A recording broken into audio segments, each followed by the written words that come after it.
ప్రభువైన యేసుక్రీస్తు యొక్క పరిశుద్ధ నామములో మీ అందరకు అమలాపురం హౌసింగ్ బోర్డు క్రీస్తు సంఘము మరియు కాకినాడ బాపూజీ నగర్ క్రీస్తు సంఘముల తరపున సత్య సువార్త అనే మా టీవీ ప్రసారాలకు స్వాగతం తెలియజేస్తూ ఉన్నాను. ఇవాళ ధ్యానాంశం ఏంటంటే, తన నోరు కాచుకొనువాడు తన్ను కాపాడుకొనును. ధ్యానాంశం ప్రార్థన చేసుకుందాం. పరలోకమందున్న మా ప్రియ తండ్రి, పరిశుద్ధుడా, నీ పరిశుద్ధ నామమునకు స్తోత్రములు స్తుతులు తెలియజేస్తూ ఉన్నాను తండ్రి. తన నోరు కాపాడుకున్నవాడు తన్ను తాను కాపాడుకుంటాడని ఈ యొక్క లేఖనాల ద్వారా తండ్రి వివరిస్తూ ఉండగా, ప్రతి ఒక్కరూ ఈ వాక్యాన్ని విని తన మాట అదుపులో తెచ్చుకొని మనం మాట్లాడే ప్రతి మాట దేవునికి లెక్క అప్పగించాలి గనక నాయన, మేము చాలా జాగ్రత్త కలిగి మాట్లాడటానికి ప్రసంగం సహాయపడేలా చేయమని క్రీస్తు యేసు పరిశుద్ధ నామంలో ఈ ప్రార్థన చేయుచున్నాను తండ్రి, ఆమేన్. ధ్యానాంశం ఏంటంటే, సామెతల గ్రంథము 13వ అధ్యాయము 3వ వచనం. జ్ఞాని అయిన సులోమాను మనకి ఏమని తెలియజేస్తున్నాడు అంటే, తన నోరు కాచుకొనువాడు తన్ను కాపాడుకొనును అని మాట్లాడుతున్నాడు. అంటే దేనిని కాపాడుకోమంటున్నాడంటే, తన నోరును కాచుకోమన్నాడండి. అంటే ఏది పడితే అది మాట్లాడేయకుండా, మన నోటికొచ్చింది వాగకుండా దాన్ని కాచుకోవాలండి. అంటే ఏంటి, చేలికి కాపలా కాస్తూ ఉంటారు. ఎందుకు కాపలా కాస్తుంటారంటే, పక్షులు తినకుండా, లేదంటే శత్రువులు రాకుండా, ఇంకా పాడు చేసి చాలా ఉంటాయి క్రిమి కీటకాలు, కానీ కాపాడుతూ ఉంటారండి. అవి వాటిని కాపాడుకోలేకపోతే ఆ చేను మొత్తం పాడైపోతూ ఉంటుంది. అదేవిధంగా మన నోటిని కనుక మనం కాచుకోకపోయినట్లయితే మొత్తం మన దేహం అంతా కూడా నాశనానికి వెళ్ళిపోతూ ఉంటుంది. మన ఆత్మ కూడా నాశనానికి వెళ్ళిపోతూ ఉంటుంది. అందుకే నోరు కాచుకున్నట్లయితే నిన్ను నువ్వు కాపాడుకుంటావు అని మాట్లాడుతూ ఉన్నాడు. ఇవాళ చాలామంది నోటిని కాచుకోవటం లేదు. ఈ సోషల్ మీడియా వచ్చిన తరువాత ఎంత జుగుప్సాకరంగా మాట్లాడుతున్నారంటే, అసలు మాటలో గౌరవం కానీ, లేదంటే ఒక ప్రేమ కానీ కనపడకుండా దారుణాతి దారుణమైన మాటలు మాట్లాడుతున్నారండి. కించపరుస్తారు, అసహ్యంగా మాట్లాడతారు, వల్గర్గా మాట్లాడుతున్నారు. ఈ సోషల్ మీడియాలో ద్వేషపూరితమైన మాటలు మాట్లాడుతున్నారు. ఇలా ఎవరైతే మాట్లాడుతున్నారో వారందరూ కూడా ఏం చేస్తున్నారంటే, వాళ్ళు తన్ను తాను కాపాడుకోకుండా వారు బలికి సిద్ధమవుతున్నారు అన్నమాట. నీ నోటి మాటను బట్టే నీ జీవితం ఉంటుందండి. అందుకే హృదయం నిండిన దాన్ని బట్టి నోరు మాట్లాడుతూ ఉంటుంది. ఇర్మీయా గ్రంథంలో తెలియజేస్తున్నాడు, హృదయము నిండిన దానిని బట్టే నోరు మాట్లాడుతుందంటే, మన హృదయంలో ఏమైతే ఉంటే అదే బయటకు వస్తుంది. నీ హృదయంలో మంచి ఉందనుకోండి, మనం ఎప్పుడూ మంచిగానే మాట్లాడుతూ ఉంటాం. మన హృదయంలో చెడున్నప్పుడు, తప్పుడు ఆలోచనలు ఉన్నప్పుడు మన మాటలు కూడా ఆ చెడుగానే బయటకు వస్తూ ఉంటాయి. అందుకే ఎప్పుడూ కూడా యథార్థవంతంగా జీవించాలి మనం. ఎందుకంటే రేపు ఏమి జరుగుతుందో నీకు తెలియదు. ఈవేళ మనం అనుకుంటున్నాం, మనం ఏం చేస్తున్నామంటే, నాకు వెనకాల బలం ఉంది, నాకు గొప్ప హోదా ఉంది, లేదంటే నా వెనకాల బోల్డ్ మంది ఉన్నారు కనుక నేను ఏమైనా చెల్లిపోటు అయిపోద్ది, నా మాటే శాసనం అని మాట్లాడుతూ ఉంటారు ఈవేళ చాలామంది. కొంతమంది రెచ్చగొట్టే మాటలు మాట్లాడుతూ ఉంటారు. వాళ్ళు మాట్లాడతారు, ఆ మాటలు విన్న అనేక మంది బలైపోతూ ఉంటారు. మణిపూర్లో లేని వార్త పుట్టించి ఒక తెగవారు ఇంకొక తెగవారిని వారిని ఏదో చేసినట్లుగా పుకారు సృష్టించడం వల్ల ఇప్పటికి ఇంకా మారణకాండ జరుగుతూనే ఉంది మణిపూర్లో. దీనికి కారణం ఏంటంటే, ఒక మాట, వాళ్ళు తమ ఆధిపత్యాన్ని చాటు కోసం ఏం చేస్తుంటారంటే, లేని వార్త పుట్టిస్తూ ఉంటారు. కలహాలు సృష్టిస్తూ ఉంటారండి మనుషులు ఈవేళ. ఈవేళ మనం దుష్టలోకంలో ఉన్నాడు మనం. ఎవ్వడో కూడా మంచిగా మాట్లాడే పరిస్థితి లేదండి ఈవేళ. ప్రతి ఒక్కడు స్వార్థపడైపోతూ ఉన్నాడండి ఈవేళ. కనుక మనమైతే ఈ లోకంలో అటువంటి వారుగా ఉండకుండా, మన నోరును మనం కాచుకున్నట్లయితే మనల్ని మనం కాపాడుకుంటామని చెప్తున్నాడు. ఎందుకంటే ఆచితూచి మాట్లాడాలి. ఎవరిని పడితే వాళ్ళని, ఏది పడితే అది మాట్లాడేయకూడదు కదా! నేను ఇంతే అని మాట్లాడుతుంటారు కొంతమంది. అంటే ఏంటనమాట, తన తన ఎప్పుడూ కూడా అలాగే బ్యాడ్‌గా బిహేవ్ చేస్తూ ఉంటారు తను. నేను ఇంతే అని మాట్లాడుతూ ఉంటారు. అంటే ఏంటి? నేను ఇంతే, నేను మారను గనుక నువ్వే మారాలి. కొంతమంది చెప్తూ ఉంటారు. తన నోట్లో నోరు పెట్టొద్దు, తన బుద్ధి మారదని చెప్పేసి మనమే అడ్జస్ట్ అయిపోవాలని చెప్పి మాట్లాడుతుంటారు. చాలా తప్పండి ఇది. నువ్వు మారకపోతే నీకు నువ్వు హాని చేసుకుంటున్నావు. ఒకవేళ నీ భార్య మానకపోతే నువ్వు హాని చేసుకుంటుంది తను. నువ్వు కాపాడాలి. ఇంకా తన నోరు ఇంతే అని చెప్పి అనుకుంటే ఎలా కుదురుతుంది అక్కడ? దేవుడు తెలియజేస్తున్నాడనమాట. అందుకే మన నోటిని ఎప్పుడూ కూడా కాచుకోవాలి. ఏది పడితే అది మనం మాట్లాడినట్లయితే మన సర్వ శరీరాన్ని తీసుకెళ్లి నరకంలో పడేసేవాడు అని చెప్తున్నాడు దేవుడు. కనుక మనం అలా ఉండకూడదని చెప్పి మాట్లాడతాం. అందుకే మత్తయి సువార్త 12వ అధ్యాయము 35-37 చూసినట్లయితే ఇక్కడ మాట్లాడుతున్నాడు. ప్రభు అయిన యేసుక్రీస్తు వారు మాట్లాడుతున్నారు. ఏమని మాట్లాడుతున్నారంటే, సజ్జనుడు అంటే మంచివాడండి, క్రీస్తుని ధరించుకున్నటువంటి వాడు, పాపం జోలికి వెళ్ళనటువంటి వాడు, పాపాన్ని అసహించుకునేటటువంటి వాడు, అందరికీ మేలు చేసేవాడు, ప్రేమ కలిగి జీవించేవాడండి. అటువంటి వాడిని సజ్జనుడని మాట్లాడుతూ ఉంటాం. కనుక సజ్జనుడు తన మంచి ధననిధిలో నుండి సద్విషయములను తెచ్చును అని మాట్లాడుతున్నాడు. మంచివాడు ఎప్పుడూ కూడా తన హృదయం అనే ధననిధిలో నుంచి ఏం చేస్తుంటే మంచి విషయాలు బయటకు చేస్తుంటాడు. మేలు చేసే మాటలు మాట్లాడుతూ ఉంటాడు. చెడు నుండి తప్పుకునే మాటలు మాట్లాడుతుంటాడండి. మంచి వైపు నడిపించే మాటలు మాట్లాడుతుంటాడు. సంఘానికి క్షేమకరంగా ఉండే మాటలు మాట్లాడుతుంటాడు. కొంతమంది చూడు సంఘ విద్రోహ శక్తులు ఉంటారు. సంఘ విద్రోహ శక్తులు ఏం చేస్తుంటారంటే వాడిని చంపుదాం, వీడిని చంపుదాం అని చెప్పేసి ఎప్పుడూ కూడా అటువంటి ఆలోచనలు వస్తుంటాయి. అలాగే వీళ్ళ టెర్రరిస్టులు వీళ్ళ రెచ్చగొట్టేసి, మనుషుల్ని రెచ్చగొట్టేసి, బాగా ఉద్రేకపరిచేసి వాళ్ళని ఏం చేస్తుంటారంటే వాళ్ళ మనసు వాళ్ళ స్వాధీనంలో ఉంచుకోకుండా రెచ్చగొట్టే వారు స్వాధీనంలోకి వెళ్ళిపోయి వీడు చంపేయమంటే చంపేస్తాడు, కాల్చేయమంటే కాల్చేస్తాడు, బాంబులు వేసేయమంటే వేసేస్తాడు, లేదంటే ఆత్మహత్య దాడిగా సిద్ధపడమంటే తను చంపుకోవడానికి కూడా వెనకట్లేదంటే మరి చూడండి ఇటువంటి ప్రవర్తన వాళ్ళు కలిగి జీవిస్తున్నారు. కనుక సజ్జనుడు తన ధననిధిలోంచి సద్విషయాలు తెస్తాడండి. వాడు ఎప్పుడు కూడా ఎదుటివాడి క్షేమాన్ని కోరుకుంటాడు, ఎదుటివాడు బాగుండాలని చెప్పి అనుకుంటాడు, ఎదుటివాడిని ప్రేమిస్తూ ఉంటాడు, ప్రతి ఒక్కరిని కూడా నిత్య జీవాన్ని తీసుకెళ్ళాలని చెప్పి అనుకుంటాడు. కానీ ఉగ్రవాదులు ఏం చేస్తుంటే చెడ్డవాడు ఏం చేస్తుంటాడంటే దుర్జనుడు తన చెడ్డ ధననిధిలో ఉండి దుర్విషయములు తెస్తూ ఉంటాడండి.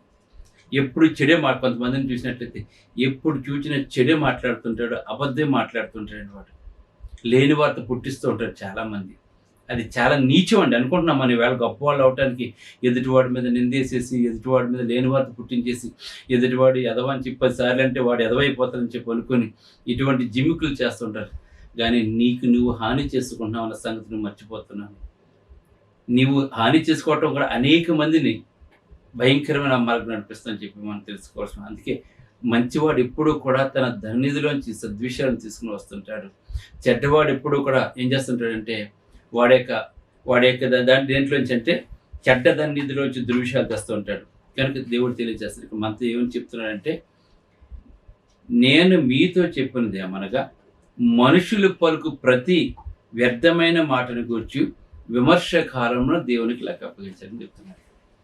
ఇవాళ నువ్వు బతుకున్నావు, ఇవాళ నీకు పవర్ ఉంది, నీకు అధికారం ఉంది, లేదా నువ్వు ఏది పడితే మాట్లాడేస్తావు, ఎవరినైనా ఏదైనా అనేస్తావు, కించపరుస్తావు, దూషిస్తావు, ద్వేషిస్తావు, అబద్ధాలు మాట్లాడుతూ ఉంటావు, లేని వాటితో పుట్టిస్తూ ఉంటావు, ఏమైనా చేసేస్తావు. అది నీకు అంటే ఆ విధంగా చేయటం ద్వారా నీకు లాభాన్ని కలుగుతుందని చెప్పి నువ్వు అనుకుంటున్నావు. కానీ ఈవేళ నువ్వు ఎన్ని మాటలైతే మాట్లాడుతున్నావో, ఎన్ని వ్యర్థమైన మాటలు మాట్లాడుతున్నావు, ఖచ్చితంగా నువ్వు చనిపోయిన తర్వాత ప్రభు అయిన యేసుక్రీస్తు రెండో రాకడ వచ్చిన తర్వాత నువ్వు మాట్లాడిన ప్రతి చెడ్డ మాటకి కూడా నువ్వు లెక్క అప్పగించాలన్న సంగతి మర్చిపోకూడదు.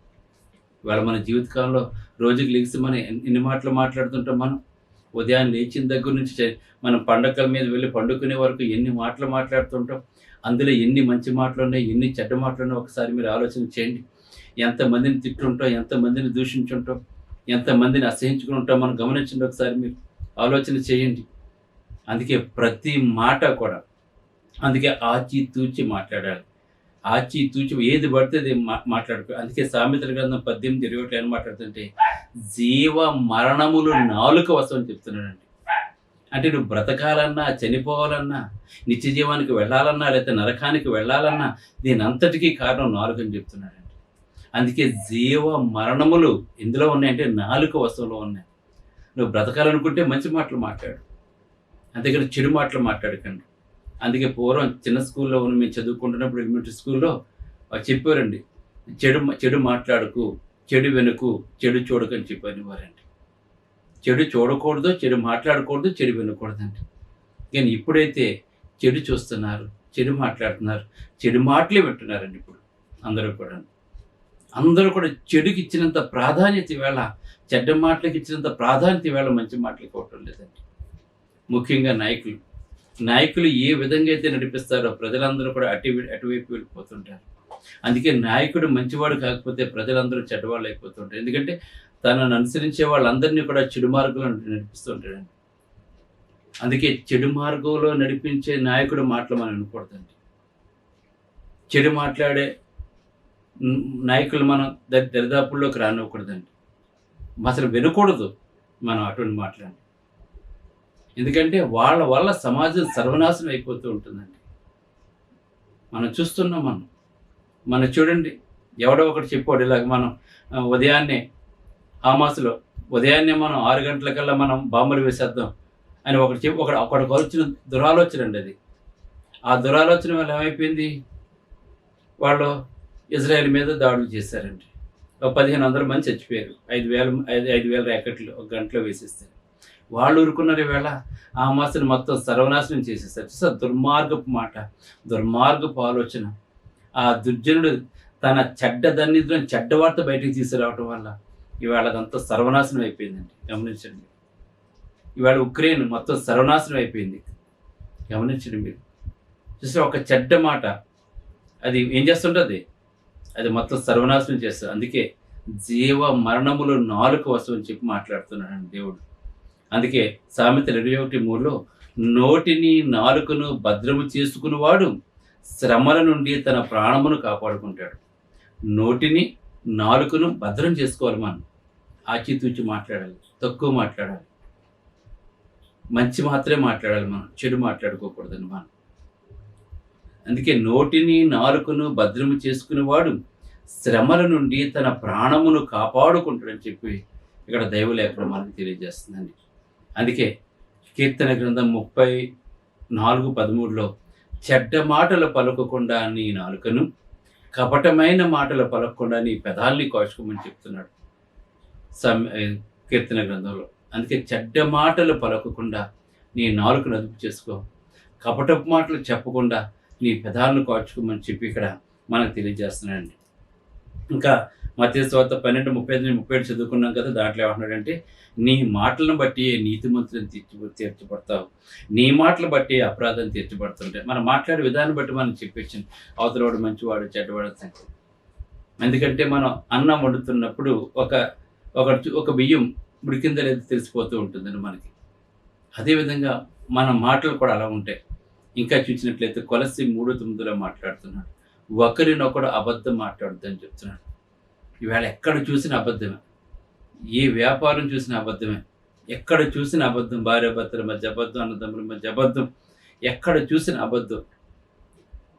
కనుక దేవుడు తెలియజేస్తున్నాడు, ఒకరినొకడు అబద్ధం ఆడుకోవద్దు అని మాట్లాడుతున్నాడు.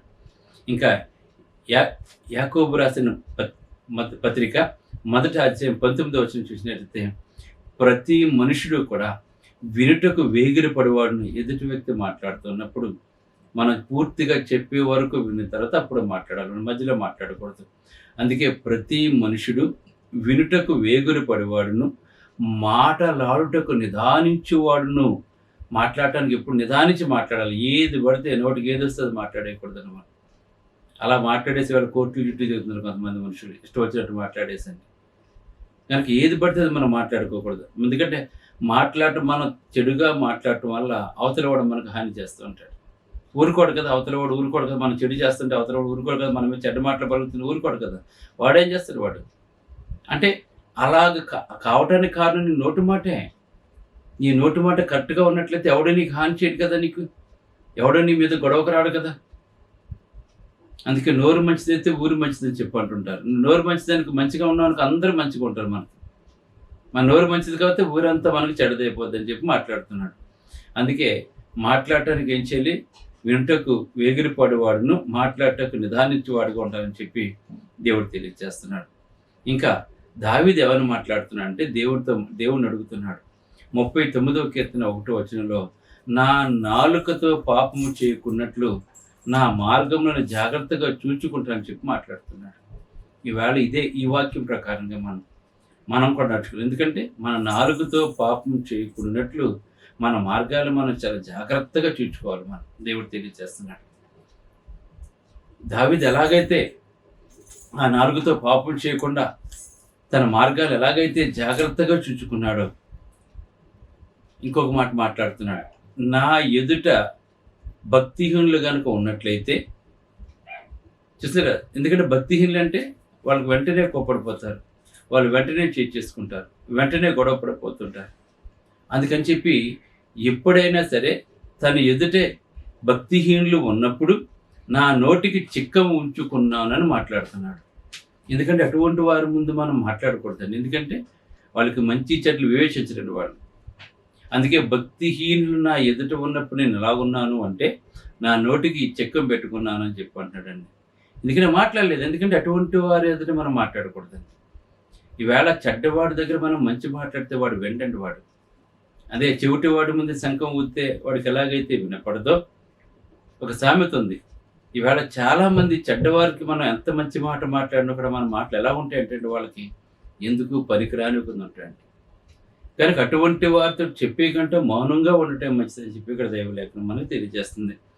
అందుకే ఇంకా 141 కీర్తన 3వ వచనం ఆయన మాట్లాడుతుంటే, యెహోవా నా నోటికి కావలించుము. ప్రభు ఏది పడితే అది మాట్లాడకుండా నా నోటికి కావలించండి అని మాట్లాడుతున్నాడు.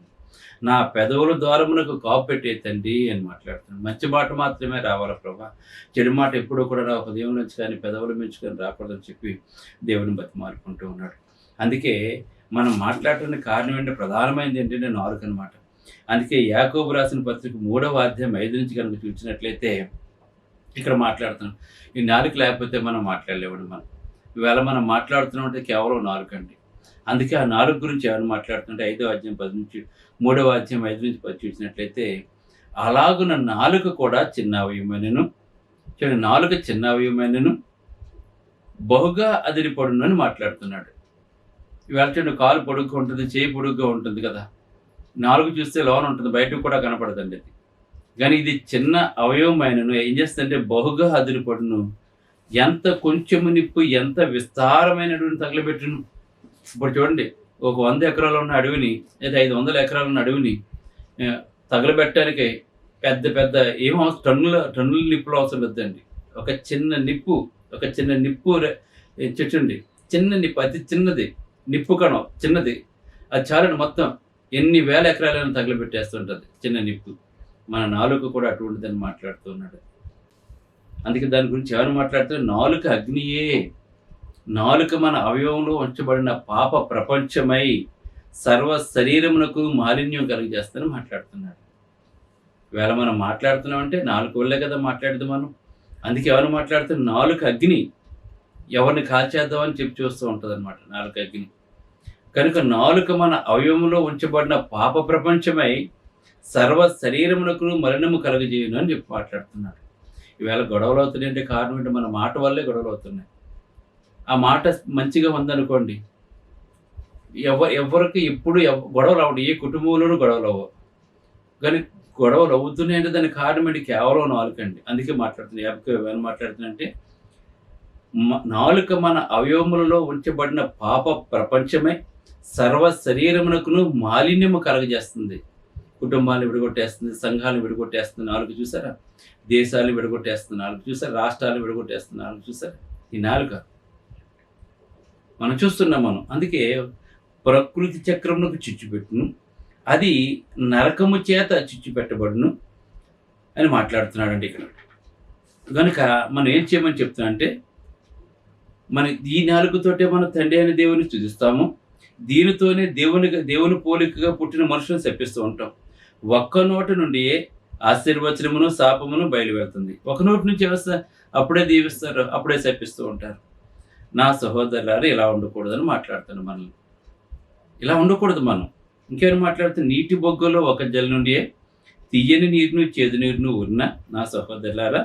కనుక ఇప్పుడు చూడండి, ఇప్పుడు ఒక నుయ్యి తవ్వమనుకోండి, మనం వస్తే మంచినీరు వస్తుంది, లేదా ఉప్పు నీరు వస్తుంది. అదొక రోజు ఇదొక రోజు రాదు కదా. కనుక మన హృదయంలో కూడా ఉంటే మంచి ఉండాలి, లేకపోతే చెడు ఉండాలి తప్ప అది ఇది మిక్స్ అయిపోయి ఉండకూడదని చెప్పి మాట్లాడుతున్నాడు అనమాట. దేవుడు మనకు తెలియజేస్తున్నాడు. ఇంకా యాకోబు రాసిన పత్రిక 1:20 చూసినట్లయితే, ఎవడైనను నోటికి కళ్ళెము పెట్టు కనుక తన హృదయమును మోసపరుచుకొంచు భక్తి గలవాడని అనుకున్నట్లయితే వాని భక్తి వ్యర్థమని మాట్లాడుతున్నాడు. ఇంకా యాకోబు 3:2లో అనేక విషయంలో మనం అందరము కూడా తప్పిపోతున్నాం.